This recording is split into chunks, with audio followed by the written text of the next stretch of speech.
Hola, bueno, buenas tardes, buenos días. Desde el horario en que estén viendo esta ponencia, les envío mis saludos desde aquí, desde el norte de Argentina. Ante esta invitación del maestro Noel Angulo Marcial, desde México, quien me propuso participar en este seminario ofreciendo o presentando algunas ideas acerca de el uso de los foros en los procesos de enseñanza-aprendizaje, entendiendo los foros como un entorno mediado para la mediación cognitiva. Bien, les cuento que este ha sido el foco de interés de un trabajo de investigación que desarrollé hace unos 4 o 5 años y que está plasmado en el trabajo final de un libro que encontrarán publicado en la editorial Virtual Argentina, bajo el nombre precisamente del foro de discusión Entorno mediado por la mediación cognitiva, con mi apellido.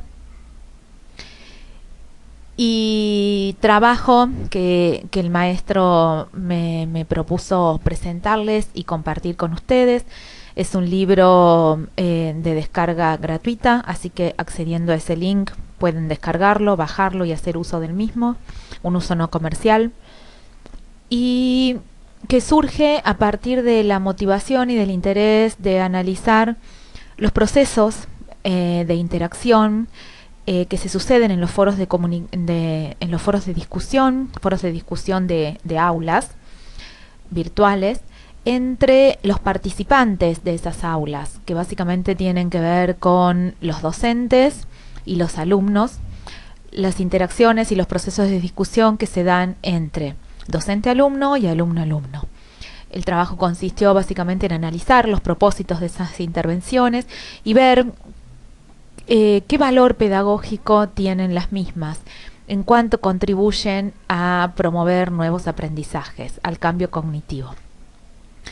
Y otro de los trabajos que también me parece importante compartirles es un libro que acaba de publicarse también en la misma editorial Virtual Argentina, que tiene como autores a Analía Chiecher, a Danilo Donolo y a José Luis Córica, pero que ha sido la compilación de trabajos y de aportes de múltiples autores, de muchísimos autores latinoamericanos y españoles, entre los que se encuentran personas muy renombradas en nuestro país y en nuestro contexto. Bueno, hay trabajos de ellos tres, también de la doctora Cristina Reinaudo, de la doctora Paola Paoloni y de la doctora Feinlock, Beatriz Feinlock, muy renombrada aquí en el área de la educación a distancia. Y también van a encontrar artículos de personas referentes en el área, como pueden ser Pilar Lacasa, Miguel Zapata Ross, Begoña Gross, Elena Barberá, ¿sí? La verdad que han aceptado compartir este escrito con nosotros y nos sentimos muy halagados de que lo hayan hecho. También allí pueden descargarlo. Es un libro que trata sobre los entornos virtuales de aprendizaje, nuevas perspectivas de estudios e investigaciones, y en el capítulo 2 hay un artículo de mi autoría en donde trato de conceptualizar y de aclarar precisamente el concepto de entornos virtuales de aprendizaje. ¿Qué vamos a entender por un entorno virtual cuando utilizamos este término, que en general aparece muy nombrado en la mayoría de los artículos, investigaciones, ponencias, pero existen una multiplicidad de interpretaciones o de representaciones acerca de este concepto? Entonces allí trato de hacer un aporte clarificando las ideas y los conceptos posibles. Ahora sí, pasamos a la ponencia para la que fui invitada. Y para iniciar esta ponencia quería compartirles cuál fue la motivación, ¿sí?, que me movió a hablar o a compartir con ustedes un tiempo para reflexionar sobre los foros de discusión. En primer lugar, quiero compartir algunas ideas que hace tiempo vengo pensando, vengo analizando, investigando, leyendo, buscando ideas, ideas. Pero también me mueve el poder compartir algunas vivencias, mis propias experiencias, lo que fui experimentando a partir de transitar diferentes foros de discusión y en comunidades de aprendizaje online. Pero también quiero compartir con ustedes algunas cuestiones, algunas preguntas que aún no tienen respuesta en mí y que me siguen haciendo ruido, como se dice aquí en Argentina. Y como les comentaba hace un momento, compartir ideas, compartir experiencias, compartir preguntas acerca de cuál es el rol que pueden tener los foros de discusión, de cómo un espacio de un foro de discusión puede favorecer o promover procesos de construcción del conocimiento. Es decir, de cómo las interacciones que se suceden entre las personas y entre las ideas expuestas por esas personas pueden favorecer situaciones de conflicto cognitivo, si queremos hablar en términos de Piaget, o pueden promover avances en la zona de desarrollo próximo, si hablamos en términos de Vygotsky, ¿sí?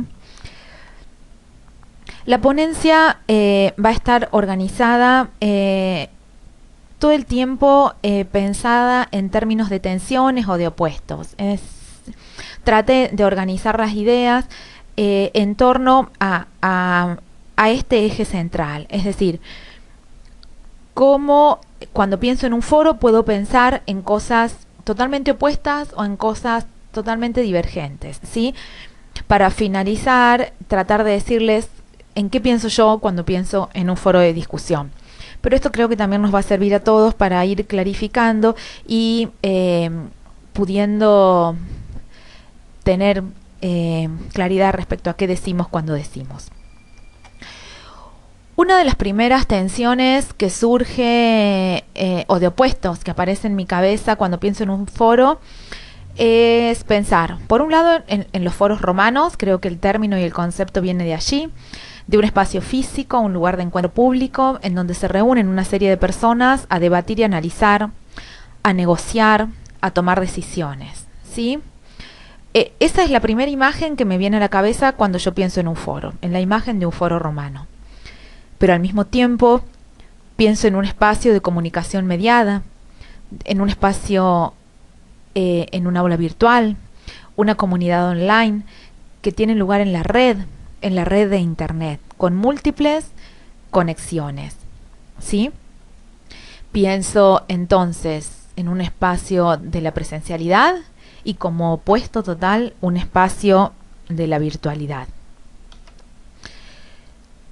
Pienso también en otra tensión, se me viene a la cabeza, y tiene que ver con la amplitud que va a tener esa comunidad, ese grupo de personas o esa red.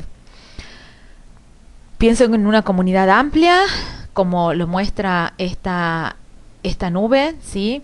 Que representa mi red de LinkedIn visualizada, no la mía, ¿sí? Sino una que encontré en internet, que muestra, digamos, cómo a partir de un nodo, ¿sí? Se van generando las redes y las interconexiones entre diferentes personas. Esto es una red y puedo pensar en una comunidad de aprendizaje en estos términos, pero en donde se congregan y se reúnen 200, 500 o más personas. Estoy pensando, por ejemplo, en un MOOC, ¿sí?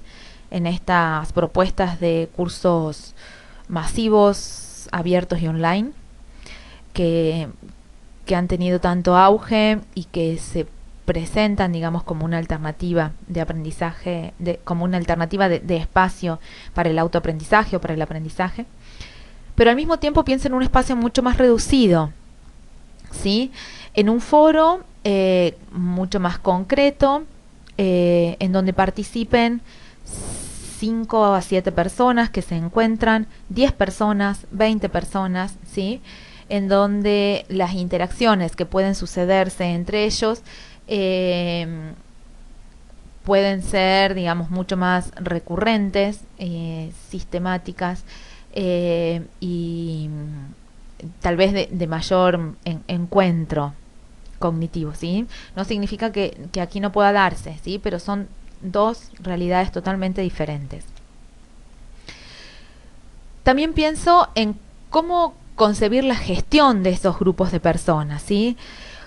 Gestiones que van a ser muy diferentes cuando yo tengo una red tan amplia como las que les comentaba recién en un MOOC, a cuando yo tengo un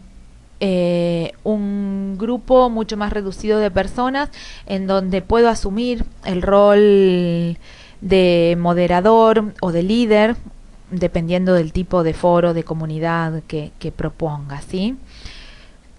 Esta otra mirada, digamos, en donde las personas se encuentran y no hay, digamos, una gestión en cierta medida más lineal o más directiva, sostienen más bien la idea de una autogestión de las redes, ¿sí? Está muy asociada a los planteos del conectivismo, de personas que se van a encontrar y se van a agrupar y se van a reunir en función de los propios intereses, ¿sí? De las propias necesidades. Son también dos planteos y dos miradas totalmente opuestas. Una mirada de la autogestión y una mirada de la gestión centrada en una persona, o en un grupo de personas que asuman ese rol de liderazgo o de moderación. También pienso en otra tensión que tiene que ver con la acreditación. Este espacio me va a permitir obtener, digamos, está dado en un contexto de aprendizaje formal o informal. ¿Es un aprendizaje para acreditar o es un aprendizaje, como hoy se lo conoce, como aprendizaje invisible, de esos aprendizajes que realizamos cada uno por nuestra propia cuenta y que no necesariamente necesitan un título o un papel que me certifique que lo he hecho, ¿sí? Y en relación a esto está surgiendo también la idea de los portfolios, en donde se sostiene, digamos, que en un futuro, cuando alguien vaya a presentarse a un puesto de trabajo, no solamente va a ser importante llevar las certificaciones, los papeles que acrediten que yo he cursado una carrera o un estudio, sino también todos aquellos links o aquellos producciones que yo haya ido haciendo en internet y que den cuenta de mi trabajo académico, ¿sí? Otra tensión tiene que ver con lo que sostiene o lo que se sostiene desde los postulados teóricos y lo que efectivamente pasa en la realidad. Básicamente pienso en los postulados del socioconstructivismo, de lo que sostienen los planteos del aprendizaje en colaboración y lo que efectivamente sucede en los grupos de personas cuando estas personas se encuentran, ¿sí? Muchas veces existen tensiones y esto que se sostiene desde la teoría que debería suceder o que tiene que suceder en un grupo de personas cuando se encuentran, no siempre sucede, ¿sí? Y esto está íntimamente relacionado con otra de mis ideas, de las ideas que también se encuentran en tensión, que tienen que ver con la interactividad potencial y la interactividad real. Es decir, ¿qué diseño yo como proyecto y como propuesta para mi foro? Y lo que efectivamente pasa, los resultados que yo veo en ese foro en particular.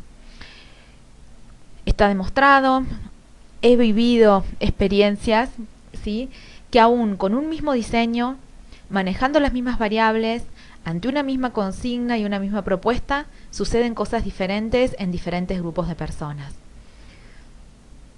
Entonces, aquí hay algunas de las cuestiones que todavía me siguen sin respuesta.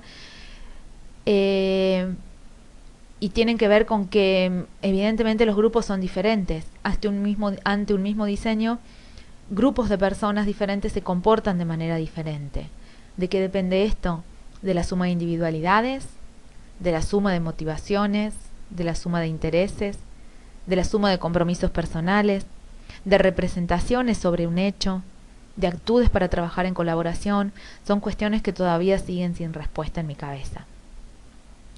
Otra dimensión que también aparece, digamos, como en tensión, sobre todo en el contexto actual, tiene que ver con la inmediatez a las que nos somete la cultura y el contexto en el que vivimos. Es decir, hacer todo ya, ahora, no perder el tiempo, deprisa, responder,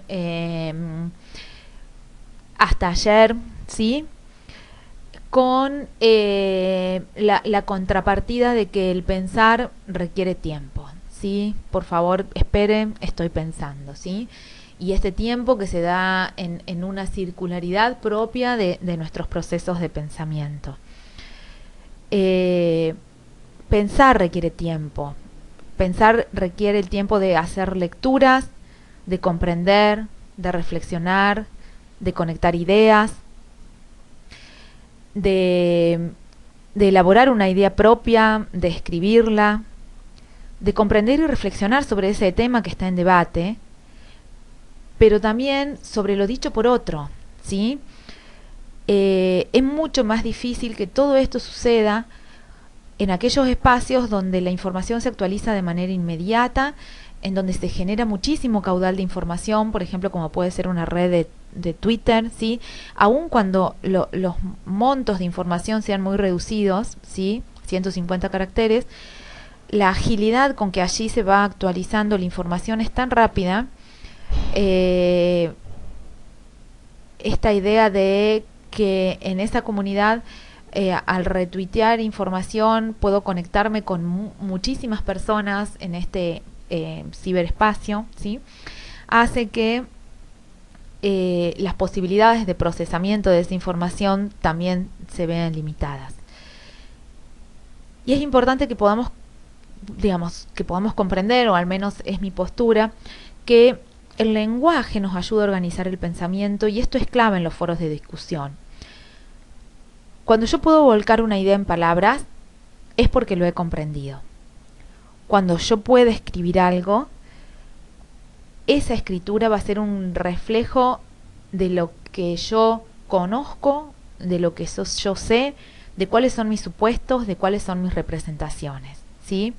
Entonces, es muy importante este proceso de pensar, escribir, compartir, participar. Y para poder participar, primero tengo que leer el aporte de otro, pensar sobre ese aporte, ponerlo en conexión con mis ideas previas, ponerlo en conexión con lo que dicen los autores acerca de eso, elaborar un escrito y volver a compartir, ¿sí? Es un circuito que se retroalimenta todo el tiempo, pero que no puede sucederse en términos de fracciones de segundo. Lleva tiempo, implica tiempo. Pero también implica tiempo el proceso de moderar un foro de discusión, moderar o liderar una comunidad. Un tiempo previo de diseño, ¿sí?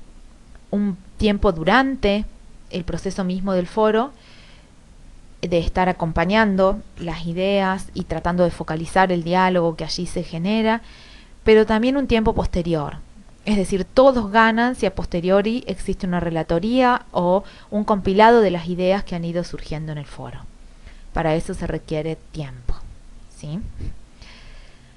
Entonces, resumiendo, ¿en qué pienso yo cuando pienso en un foro? Retomando las diferentes presentaciones que he ido pasando y las diferentes imágenes. Cuando yo pienso en un foro, pienso en un entorno virtual, básicamente, que puede estar dado por un grupo de recursos de la web 2.0, es decir, puedo usar herramientas de Google Plus, más un blog, o un espacio, un grupo en Facebook, ¿sí? O un aula de Moodle, no importa, digamos, lo que utilice, ¿sí? Es un entorno virtual. Pero también pienso en un número reducido de participantes, no en una red que se extiende sin que yo tenga posibilidades de controlar esa red, en el buen sentido de la palabra, el controlar, ¿bien? Pienso también en una instancia de aprendizaje formal, Es decir, una instancia de aprendizaje que va a acreditar ciertos saberes, que ha tenido un diseño previo, una planificación previa que fue pensada, que persigue ciertos objetivos, objetivos que se explicitan a los alumnos o a los participantes de esa comunidad de aprendizaje, que en general es un grupo cerrado, en donde la concepción del tiempo es mediada, es decir, yo ingreso, dejo un aporte y no necesito que en simultáneo el otro me esté respondiendo, ¿sí? Sino que esa comunicación se va a dar en diferido, y en donde existe la figura de un moderador, que en este caso en particular, al pensar en una instancia de enseñanza y de aprendizaje, tiene la tarea específica de enseñar, asume el rol de docente y de educador, con todas las modificaciones que han surgido acerca de cuál es nuestro rol como docentes y como educadores, ¿sí? Pero es un moderador que tiene ese propósito y ese objetivo. Ahora bien, desde mi punto de vista, compartiendo en este punto de vista las ideas que han ido surgiendo desde la teoría, desde los planteos teóricos, y sumada a mi propia experiencia, ¿cuáles serían las claves que asegurarían el éxito de los procesos de discusión que se dan en un foro de discusión? Y cuando un foro de discusión realmente me promovería, digamos, instancias significativas de aprendizaje. Cuando en esos foros se dan procesos de interacción. Y acá no he agregado una palabrita, pero que tiene que ver con interacciones significativas. Es un concepto clave, digamos, para entender las interacciones. Y serían aquellas interacciones que permiten y favorecen procesos de aprendizaje significativo, ¿sí? No son aquellas interacciones en donde una persona entra y deja un aporte desde sus propias concepciones previas o sus propios supuestos o su propia experiencia, ¿sí? Sino en donde se evidencia que en ese aporte ha habido una conexión entre lo que ya sabía y lo que ha leído de nuevo material y lo que ha conectado con lo que otro compañero ha postulado anteriormente en ese foro, ¿sí? Ese tipo de interacciones son las que van a promover avances en la zona de desarrollo próximo de cada una de las personas. Interacciones que van a estar condicionadas, desde mi punto de vista, desde mi experiencia, muy pocos lo dicen, van a estar condicionadas por las tareas académicas, por la actividad que yo le proponga a las personas en esa comunidad de aprendizaje, por el tipo de pregunta que le proponga como disparador. Y allí yo creo que es clave el formular pocas preguntas que no puedan tener como respuesta el copiar y el pegar, preguntas o tareas académicas complejas que impliquen hacer, que impliquen poner en juego habilidades, competencias y no solamente el decir, ¿sí? Se me vienen en este momento los planteos de Mariana Maggio en el último seminario de Rueda en Mendoza el mes pasado, en donde mostraba allí en la conferencia unas actividades, digamos, que hoy por hoy los docentes estamos proponiendo a los alumnos, y que los chicos sacan una foto, la suben al celular, la ponen en el grupo de Facebook y todos los demás después copian esas respuestas sin hacer el procesamiento que sería necesario hacer para poder llegar a esa respuesta, ¿sí? Se me viene también a la cabeza las ideas de Sugata Mitra cuando propone diseñar preguntas que se relacionen con procesos de investigación, hacer preguntas que aún hoy no tienen respuesta, ¿sí? Ni siquiera para nosotros los adultos, ponerlos a los chicos en situación de conflicto cognitivo realmente. Otro de las ideas claves que yo considero importantes para que un foro realmente obtenga el efecto que se promueve, que se intenta promover, de construir conocimientos entre todos, es el rol del moderador y el rol de liderazgo que éste asuma, ¿sí? Que no sea el que solamente deja unas preguntas iniciales y llega al final del foro para hacer un resumen de lo que se ha dicho o para decir, bueno, hoy se termina el foro, ¿sí? O que esté en el foro como para resolver alguna duda que los alumnos expongan. El moderador tiene que ser una persona que acompañe de manera permanente la tarea que se vaya desarrollando, los intercambios que se vayan sucediendo. También va a ser diferente en función del tipo de actividad y de tarea académica que proponga, ¿bien? Pero su presencia es clave y es significativa. Y también es importante desmistificar esta idea de que del número de ingresos y del número de aportes. Muchas veces y durante un tiempo considerable se ha supuesto y se han analizado, digamos, las aulas y la calidad, digamos, de un aula o de un campus en función del número de veces que ingresa una persona al campus o el número de aportes que realiza esa persona. Y creo que esa no es precisamente una variable que nos permite señalar si ha habido calidad en esos procesos de interacción o en esos mensajes o en esos aportes que se han hecho. Bien, yo apuesto, digamos, a que se hagan menos aportes, pero que esos aportes sean más significativos. Para lograr esas claves de éxito, apuesto por trabajar de manera sincrónica, en tiempo diferido, con un caudal manejable de información, un texto, dos textos, un texto y un video, un texto y una noticia periodística, en donde si es posible se presenten posturas alternativas ante un mismo hecho, ante un mismo suceso, ante un mismo fenómeno que se quiera analizar, y donde se diseñen de manera estratégica las consignas que los alumnos van a tener que desarrollar. Ojo, pienso en alumnos y pienso en las personas que estén implicadas en ese proceso, ¿sí? Participantes, comunidad de aprendizaje. Y algunos tips que me parece que pueden serles de utilidad en el momento en que de ahora en más ustedes diseñen sus propios espacios. Creo que es importante modelar con el ejemplo. ¿Qué significa esto? ¿O a qué quiero hacer referencia con esto?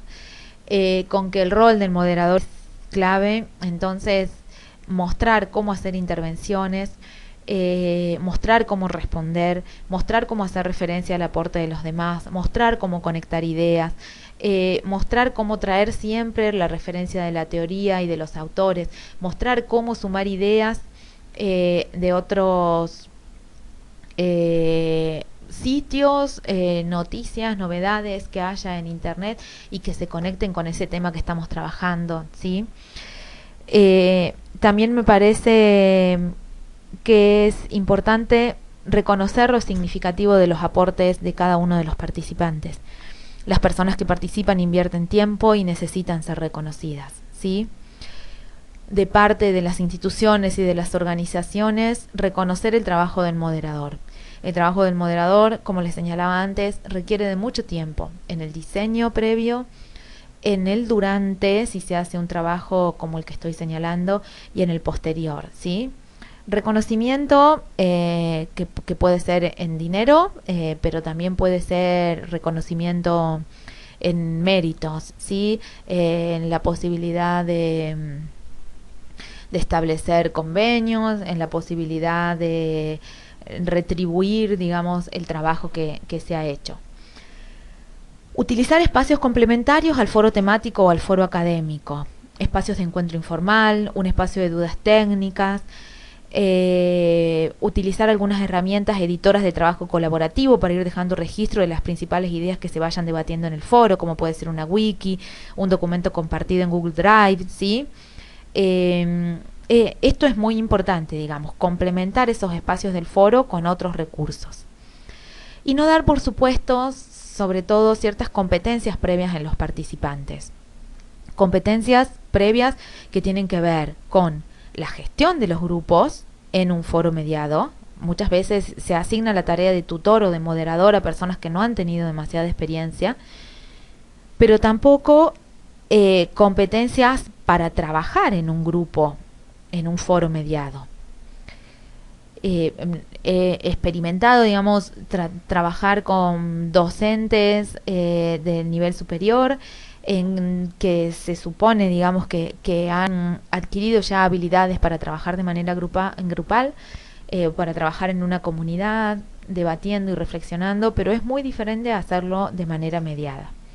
Y tampoco debemos dar por supuesto que las personas son competentes en el uso de las herramientas con que vamos a configurar el entorno, ¿sí? No es lo mismo trabajar en un grupo de Facebook que trabajar en un aula de Moodle, que trabajar con las herramientas combinadas de Google. Todo eso requiere tiempo, ¿bien? Entonces es importante tomarse un tiempo inicial para trabajar en eso.